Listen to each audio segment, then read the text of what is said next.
I was sitting in class when the substitute teacher stuck her hand out and said, "Spit out your chewing gum." I laughed nervously, but put it in her hand anyway. Suddenly, she collapsed to the floor. Her whole body started shaking like she was having a seizure. Multiple people called 911 at once, all yelling over each other. "Get the nurse! Get help! Somebody do something!" I just sat there frozen, pinching myself to see if I was in a fever dream. The nurse burst in with an EpiPen. Her throat's closing up. She jabbed it into Mrs. Pierce's thigh. Kids started backing away from my desk, and Ella grabbed my arm hard. "What did you do?" "Nothing! I just spit out my gum!" Someone behind me whispered, "Murderer." The paramedics arrived and immediately put on double gloves before approaching me. One paramedic kept asking if she'd been stung by something or if anyone saw her take medication. They checked her arms and neck for bug bites. I kept saying she just asked about my gum, but he looked at me like I was wasting his time with irrelevant information. They wheeled her out, and her body was still twitching. Nobody else touched anything this student touched. "We need to isolate the source." One paramedic got in my face. "Have you been feeling sick? Any rashes?" "No, I feel fine, why?" They took my temperature anyway and checked my throat. Everyone watched like I was some kind of alien. The principal rushed in, and his eyes locked on me immediately. "Get all the other students out now." He nodded to the security guard. "Watch the door." "Sir, I don't understand what's happening. She just asked me to spit out. We need to contact your parents immediately." The vice principal leaned in and pointed at me, whispering, "Is this the one who vandalized?" They started photographing me from multiple angles. I tried to cover my face, but they told me to put my hands down. They took fingerprints from my desk with actual crime scene equipment. "Where did you get this gum?" the principal demanded. 7-Eleven? Is this even regulation gum? What does that even mean?" They ignored me and sent someone to check my other classes for more gum. The lunch ladies were brought in. "What did this student eat today?" "They sat alone at lunch," one said, like that was criminal. "Didn't wash hands before eating." "I used hand sanitizer." They pulled up my entire lunch purchase history on a laptop. "Has this student ever brought outside food?" My hands started shaking. "The superintendent's on his way," someone announced. "Pull up the student's disciplinary file." 3 tardies this semester," the secretary read. "Failed to turn in health forms." "Those were excused. My mom—" The school resource officer cut me off. "Your parents better have good insurance. This is assault with a deadly weapon." "What weapon?" "It was Trident watermelon gum. We'll need a full toxicology report." He was actually writing this down like I was a criminal. Someone mentioned Miranda rights. I felt like I was going to throw up. Through the office window, I could see parents gathering in the parking lot. Someone was passing around a clipboard, a petition. I sat in that office for 2 hours, while Mrs. Pierce's heart rate stabilized. Nobody would tell me anything. Every time I asked what was happening, they'd exchange looks and say, "Just wait." The principal kept asking what I'd eaten for lunch. It seemed like such a weird question when our substitute just almost died, but I told him. PB&J, apple, cookies. He wrote it all down and made a phone call to someone. 2 hours later, a woman burst through the door. It was Mrs. Pierce's daughter. The principal tried to explain what happened, but she cut him off. "You committed murder of a school employee." "What?" "I didn't. My mother has a severe peanut allergy." Her voice shook with rage. "It's in her file in red ink." My stomach dropped through the floor. She could have died. One particle can trigger anaphylaxis. The pieces clicked horribly into place. My peanut butter and jelly lunch. The gum after. I was suspended immediately. "Effective right now," the principal said, not meeting my eyes. Security escorted me out past the mob of parents. I figured that was it, but I was wrong. A week later, the college rejection letters started piling in. Every teacher who promised to write my recommendation letters mysteriously pulled out at the last minute. Then my mom's car tires were slashed. All 4. The final straw came when I got a call from my part-time job. Fired. Just like that. Everything traced back to the Pierce family. They'd ruined my life over peanut butter. Time to show them what real destruction tasted like. I grabbed my notebook and started writing down every way I could hurt them back, my pen pressing so hard it tore through the paper on some words. First idea was to slash their tires like they did to my mom's car, but that was too simple, too quick. Then I wrote about spreading rumors at their church, posting flyers around town with their lawsuit history, maybe even calling their insurance company with an anonymous tip about fraud. My hand cramped from writing, but I kept going, filling page after page with plans that got darker as the night went on. I thought about sugar in their gas tank, dead fish in their mailbox, signing them up for every spam list on the internet. Around 3 in the morning, I had 20 pages of ideas, but none of them felt big enough to match what they'd done to me. The next morning, I couldn't sleep anymore, so I got in my car and drove past their house just to see it. Mrs. Pierce lived in one of those perfect suburban houses with the white fence and the garden gnomes, and her daughter's silver Honda was parked in the driveway with that stupid bumper sticker about her kid being an honor student at the elementary school. I slowed down enough to see their recycling bin was full of wine bottles, and their lawn was starting to go brown in patches. The curtains were still closed even though it was past 9, and I noticed they had one of those security company signs in their yard, probably new since the incident.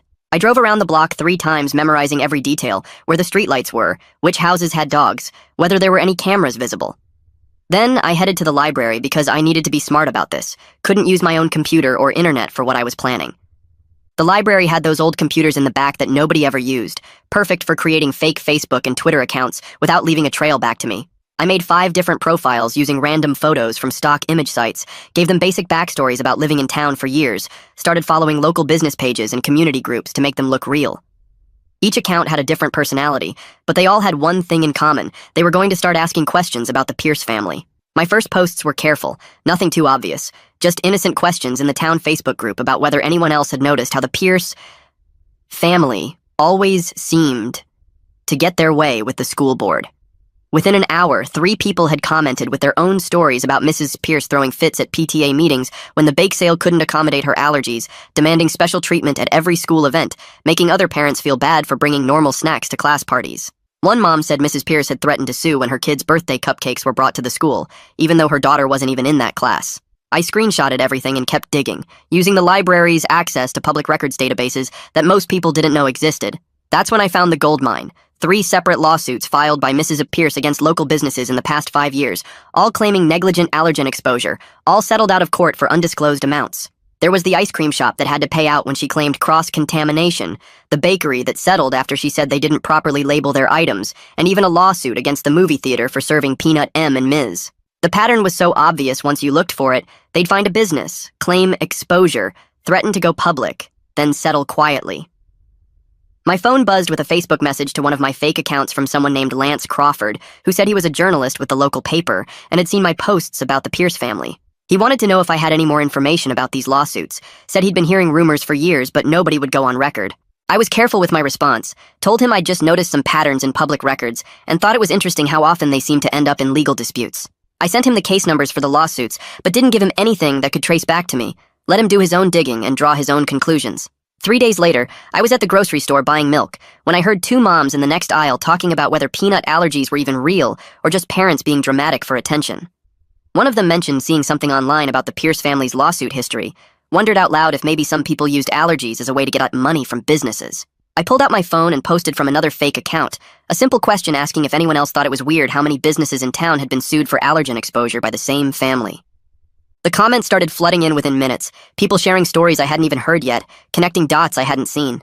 My mom walked into my room that night and saw me hunched over my laptop, asked what I was working on so intensely. The lie came out smooth and easy, told her I was researching community colleges since all my first choices had rejected me, looking at programs that might still accept late applications. She rubbed my shoulder and said she was proud of me for not giving up, that the Pierce family couldn't keep me down forever, and I felt sick about lying, but also weirdly proud of how good I'd gotten at it. My phone lit up with a text from Ella, saying she'd been thinking about what happened and something didn't feel right about the whole thing. She wanted to meet at the coffee shop tomorrow to talk, said she had some things she wanted to tell me about what she'd heard after I was suspended. Part of me thought it might be a trap, maybe the Pierce family sending her to get information about what I was doing, but another part hoped maybe she was starting to see the truth. I texted back that I'd meet her at 2 o'clock, already planning my escape routes in case things went bad. The next day, I got to the coffee shop early and sat where I could see both exits, watched Ella walk in looking nervous and guilty. She sat down across from me and immediately started apologizing for grabbing my arm that day, said she'd been caught up in the panic and didn't think straight. She told me she'd been noticing things since then, how the Pierce family seemed to have a lot of power in town, how Mrs. Pierce's daughter had bragged about getting me fired from my job, how the whole thing felt planned, somehow. I pulled out my phone to show her the fake accounts I'd been using, but then stopped myself because trusting anyone felt dangerous now. She leaned closer and whispered that Lance Crawford from the local paper had been asking questions around school about the Pierce family. My heart started racing because that meant my posts were actually working. 2 days later, I was scrolling through Facebook when I saw it. Lance's article with the headline asking why one family had filed so many allergen lawsuits against local businesses. The comment section went crazy within minutes, with people sharing stories about Mrs. Pierce screaming at the bakery owner last year and her daughter threatening to sue the ice cream shop. I screenshot everything and saved it to multiple folders just in case. My mom came home that night looking tired and asked if I'd seen the article about the Pierce family online. I shrugged and said maybe I'd seen something, but tried to act like I didn't care even though my hands were shaking under the table. The next morning, Mrs. Pierce's daughter posted this long video on Facebook with tears running down her face, talking about how her family was attacked online for no reason. She wore this white shirt that made her look innocent and kept wiping her eyes with tissues while saying they were just trying to protect her mom's health. People in the comments started defending her and calling whoever started the rumors a monster. Some lady named Karen wrote that she hoped they found who was behind the hate campaign and pressed charges. I felt sick watching everyone buy her act when she'd literally destroyed my whole future over an accident. That night, I stayed up until 3 making a new email account and sent Lance all my college rejection letters with the dates circled in red. I included screenshots of my termination email from work and made sure to highlight how everything happened right after the gum incident. I didn't sign it or give any hints about who I was, but I knew he'd connect the dots. 3 days later, Lance published another article mentioning the strange timing of a local student losing college opportunities right after the substitute teacher incident. He was careful not to accuse anyone directly, but he included a timeline that made it pretty obvious what had happened. The Pierce family's supporters started fighting with people who thought something fishy was going on, and the whole town Facebook page turned into a war zone. I was eating breakfast when the phone rang and my mom answered, looking confused. She covered the phone and mouthed that it was the principal, then her face went white as she listened. After she hung up, she sat down across from me and said the principal had warned her about inflammatory online activity that could result in legal action against our family. She asked if I knew anything about it, and I said no, while my stomach twisted into knots. The principal couldn't prove anything, but the threat was clear: back off, or they'd come after us even harder. That afternoon, I texted Ella, asking if she'd heard any news from the school, since I wasn't allowed back. She replied that her friend who worked in the office said Mrs. Pierce was scheduled to start substitute teaching again next week. The thought of her walking those halls teaching other kids while I was banned made my blood boil, so hot I thought my head would explode. I spent the rest of the day pacing my room and punching my pillow because the rage had to go somewhere or I'd lose my mind. Around midnight, I grabbed my dad's old hoodie and drove to the school with a can of spray paint I'd bought weeks ago for an art project. The parking lot was empty and dark with just one security light flickering near the main entrance. My hands shook as I sprayed "Allergic to Accountability" in huge red letters on the wall where everyone would see it when they arrived. It was stupid and reckless, but seeing those words on that wall felt better than anything had felt in weeks. I drove home with my heart pounding and threw the spray paint can in a dumpster behind the grocery store. The next morning, my phone blew up with texts from people sending me screenshots of the vandalism all over Facebook. The security footage showed a figure in a dark hoodie, but you couldn't see the face or license plate clearly. The principal called an emergency assembly about vandalism and consequences, according to Ella, who texted me updates throughout the day. She said he looked directly at her when he talked about how anyone with information should come forward immediately. Parents started posting about how the school wasn't safe anymore and demanding better security cameras. Some people thought it was funny and true, while others called it criminal property damage that proved someone was out of control. I stayed off social media that whole day and helped my mom clean the house to keep my mind busy. That evening, I got an email from someone named Nadine Vasquez saying she was a lawyer who'd read Lance's articles. She said she believed I might have a case for defamation and intentional infliction of emotional distress against the Pierce family. She offered to represent me pro bono because she'd dealt with them before in another case and knew their tactics. I Googled her and found she was legit with good reviews and an office downtown. We set up a meeting for the next day at a coffee shop on the other side of town where nobody would recognize us. She showed up wearing a business suit and shook my hand firmly before pulling out a legal pad. I told her everything from the beginning: the gum incident, the suspension, the college rejections, my mom's tires, losing my job, all of it. She took notes the whole time and asked specific questions about dates and documentation. When I finished, she looked me straight in the eye and said we had a strong case, but warned that going legal meant everything would become public. She paused and added that any revenge activities I might have engaged in could complicate things if they came to light. I nodded and tried to keep my face neutral, even though my mind was racing about the spray paint. We agreed to move forward, and she said she'd start preparing the paperwork immediately. 2 days later, I was home alone when I heard a car pull into our driveway. I looked out the window and saw Mrs. Pierce's daughter getting out of her BMW and marching toward our front door. I grabbed my phone and started recording before she even knocked. She pounded on the door, yelling that she knew I was home and we needed to talk right now. I opened the door but stayed behind the screen while keeping my phone recording in my pocket. She pointed her finger at me and said I needed to stop the harassment campaign immediately, or things would get much worse for me and my family. Her face was red, and she kept stepping closer to the door like she might try to come inside. I asked her to leave, but she kept going, saying her mom almost died because of me, and I was lucky they hadn't pressed criminal charges yet. She said they had connections everywhere in town and could make sure I never got into any college or got another job. I kept my voice calm and asked her again to get off our property, while she ranted about how I was ruining their reputation with lies. Finally, she stormed back to her car, yelling that this wasn't over and I'd regret messing with her family. My hands were shaking as I uploaded the video to Facebook that same night. I didn't blur her face or edit anything out. The whole recording showed her pointing at me through the screen door and threatening my family. Within an hour, it had 50 shares and hundreds of comments. People were shocked that a grown woman would go after a teenager like that. Some parents recognized her from the school events and started sharing their own bad experiences with her. The video spread through local Facebook groups, and someone even posted it on the town's Reddit page. By morning, it had thousands of views, and the comments were brutal. People called her a bully and said she should be ashamed of herself for threatening a kid. The principal called my house at 7 a.m., demanding I take it down immediately. I told him no, and hung up. 2 days later, a process server knocked on our door with legal papers. The Pierce family was filing for a restraining order, claiming I was running a harassment campaign against them. The paperwork said I was causing them emotional distress and damaging their reputation. My mom read through it and laughed at the part where they claimed to be victims. We had to appear in court the following week. Nadine met us at the courthouse wearing a sharp black suit and carrying a thick folder of evidence. She'd organized everything perfectly with tabs and labels. The timeline of my college rejections matched exactly with when the Pierce family started their campaign. She had screenshots of the job termination email that came right after the incident. She even had the police report from when my mom's tires were slashed, though they couldn't prove who did it. The judge was an older woman with gray hair who looked tired before we even started. The Pierce family's lawyer went first and painted me as a dangerous student who'd poisoned a teacher and was now stalking the family online. He showed printed screenshots of the fake social media accounts I'd made and tried to connect them to me. Nadine objected and pointed out they had no proof those accounts were mine. When it was our turn, Nadine laid out everything chronologically. She showed how the college rejection started immediately after the suspension. She had emails from my former boss saying he'd been pressured to fire me. She presented the threatening video I'd recorded of the daughter at our house. The judge watched it twice and frowned at the Pierce family's lawyer. After 2 hours of arguments, the judge granted a mutual restraining order, meaning neither side could contact the other. She said both families needed to move on and warned that any violations would result in criminal charges. Outside the courthouse, Nadine told me this was actually good for us because it protected me from further retaliation. That afternoon, Lance called me with huge news. He'd been digging through school records using a Freedom of Information request and found something incredible. The substitute teacher database showed Mrs. Pierce's allergy information was updated 3 days after the incident. The original file from when she first registered as a substitute had no allergy warnings at all. The famous red ink warning wasn't there until after she'd already collapsed in my classroom. Lance had copies of both versions with timestamps proving the change. He was writing an article about it for tomorrow's paper.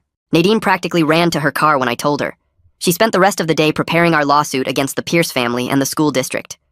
The complaint was 40 pages long and alleged negligence on the school's part for not having proper allergy protocols. It accused the Pierce family of defamation and intentional interference with my economic opportunities. She filed it electronically that evening and hand-delivered copies the next morning.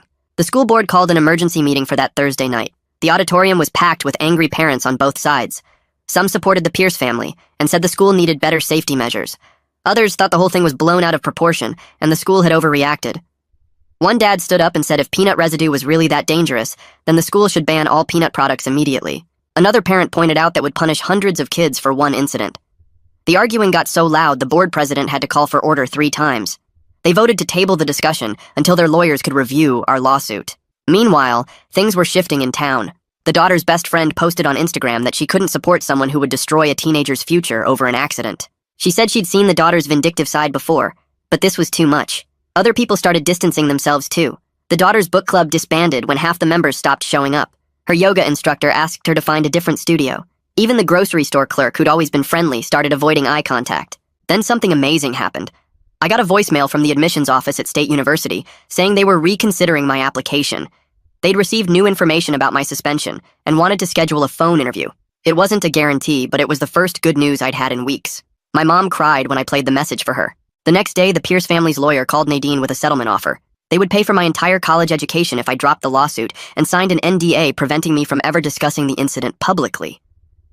Nadine said it was a decent offer financially, but warned that taking it meant they'd never admit wrongdoing. She said I should think about whether the money was worth letting them escape accountability. I spent hours going back and forth about what to do. That same week, my mom's boss called her into his office. He apologized for cutting her hours after the incident and admitted he'd been influenced by the gossip around town.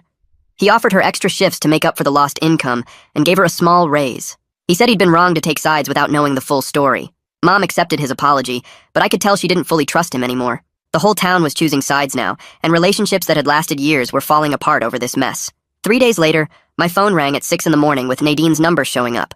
She told me to check the news immediately because something happened at the Pierce house overnight. I pulled up the local news site and there it was, a photo of their front porch with a plastic bag sitting by the door. The article said someone left peanuts with a note that said Karma has allergies too, and the family was treating it as a threat. The cops were already at my house by 7 asking where I was last night. I showed them my work schedule and the security footage from my job that proved I was there until midnight. They still acted like I was guilty and said the Pierce family wanted to press charges for harassment. Nadine showed up while they were still questioning me and told them to leave unless they had actual evidence. The whole thing made me look worse, even though I had nothing to do with it. 2 weeks later, Ella got called in for her deposition about the original incident. Nadine let me sit in the room while she testified, and I couldn't believe what I was hearing. Ella admitted she grabbed my arm that day because everyone else was freaking out, and she got caught up in the panic. She said looking back, she realized I was just as confused as everyone else, and she felt bad for immediately blaming me. Her testimony was recorded, and Nadine said it would help our case since Ella was one of the first people to accuse me. The school board met again the following week, and finally did something useful. They announced new rules for substitute teachers that required them to submit verified medical documentation about any allergies before they could start working. The principal sent out an email saying this would prevent future incidents, and I wanted to scream that it was too late for me. It was a tiny victory, but at least they admitted their system was broken.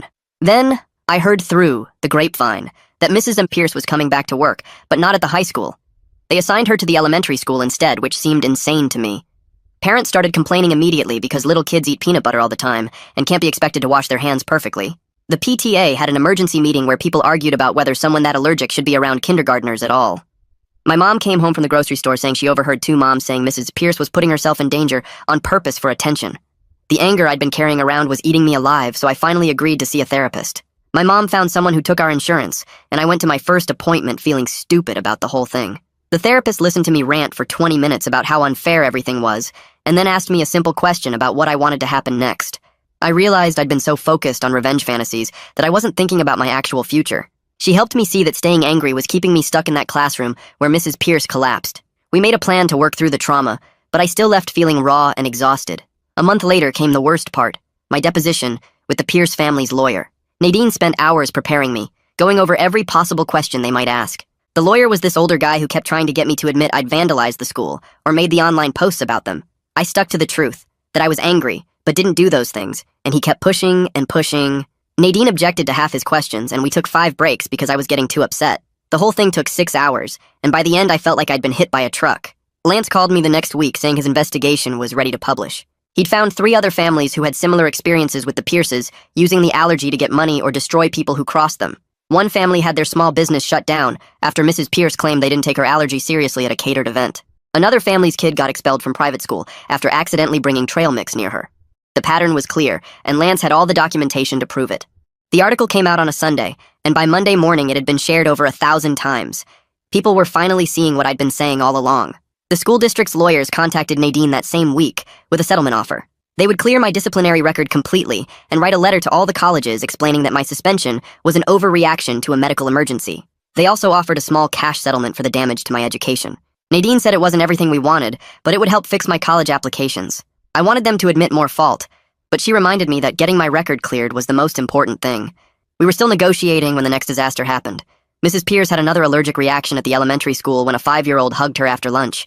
The kid had eaten a peanut butter sandwich and hadn't washed his hands. This time, people weren't as sympathetic, because everyone was asking why she kept putting herself in these situations. The parents at the elementary school started a petition to have her transferred somewhere else. My old boss from my part-time job called that afternoon. He said he'd read Lance's article and realized he'd been pressured by the Pierce family's threats about lawsuits. He offered me my job back with all the back pay I'd missed. I needed the money for college, so I said yes, but I couldn't shake the feeling that he was just covering his own ass. The trust between us was completely gone, and going back to work. There felt like admitting defeat somehow.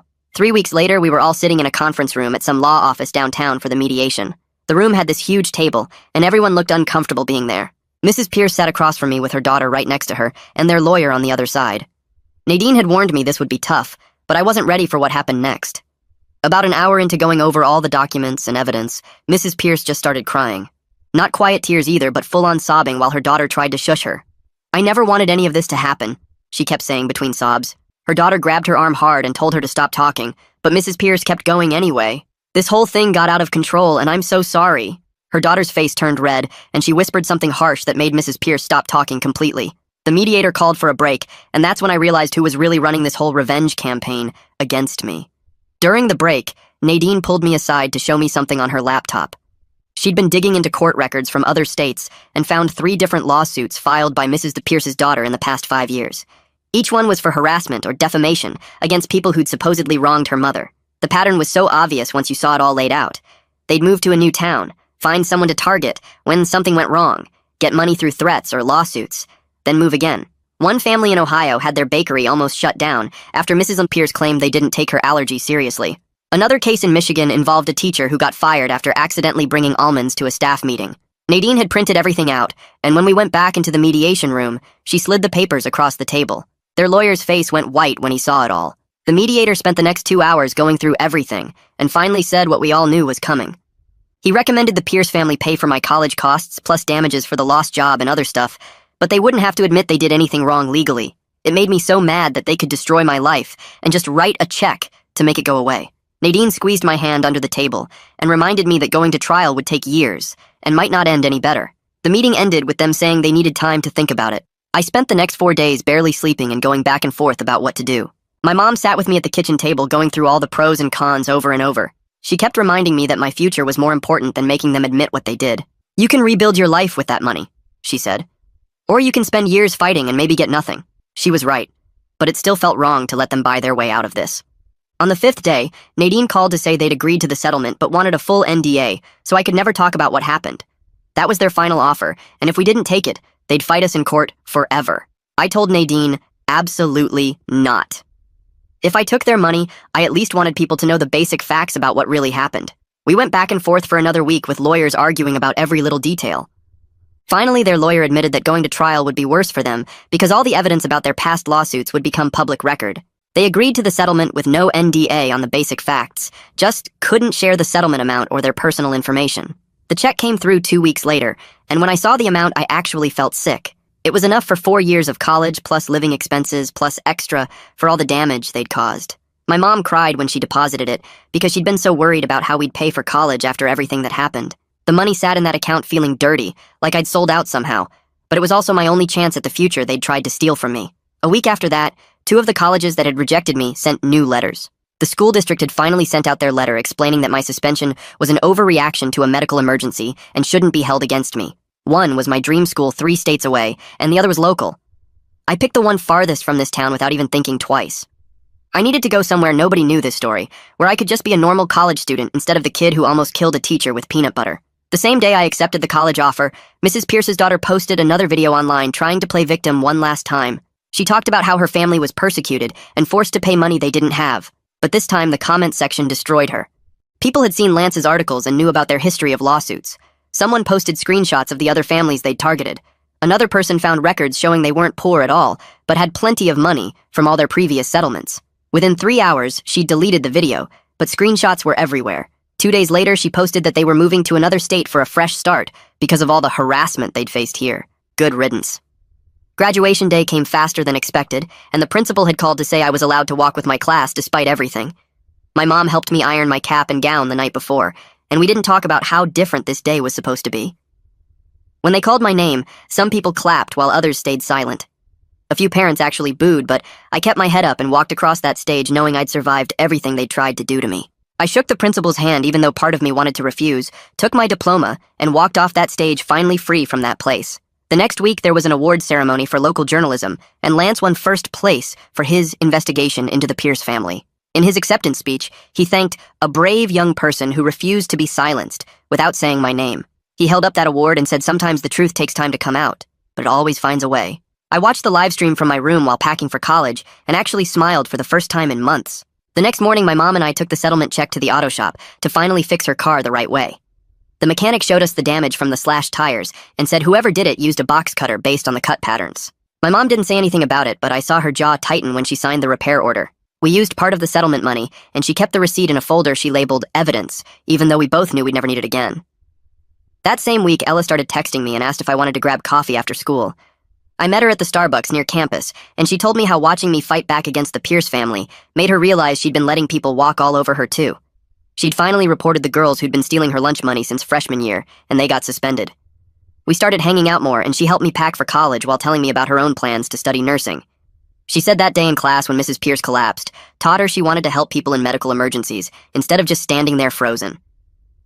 I drove past the Pierce house one afternoon and saw the for sale sign had been up, so long it was starting to fade. The realtor told my mom at the grocery store that nobody wanted to buy it after everything that happened. People in town called them the lawsuit family now, and nobody wanted that bad energy in their house. I spent 3 days writing my college essay about the whole mess and how it taught me that injustice can happen to anyone, but fighting back matters more than winning. The admissions counselor emailed me later, saying it was one of the strongest essays she'd read that year, and it showed real character growth. A letter came from Mrs. Pierce 2 weeks before graduation, and I could tell her lawyer wrote it because it used words like regrettable incident and unintended consequences. She said she was sorry for how things escalated, but never actually admitted they went too far. I kept the letter in my desk drawer as a reminder that some people will never really take responsibility. The school sent out an email about new mandatory allergy training for all staff and students starting next year. Kids started calling it the Pierce Protocol when teachers weren't around, but nobody said it to their faces. They made everyone watch a video about cross-contamination and how to use an EpiPen, and the principal announced zero tolerance for food bullying. My last week in town, I had to drive past their house to get to the bank and saw a moving truck in the driveway. Workers were loading boxes and furniture, while Mrs. Pierce stood on the lawn directing them. I didn't feel happy or sad or angry, just empty where all that rage used to live. 3 months later, I was at freshman orientation, listening to the residence life coordinator talk about roommate agreements.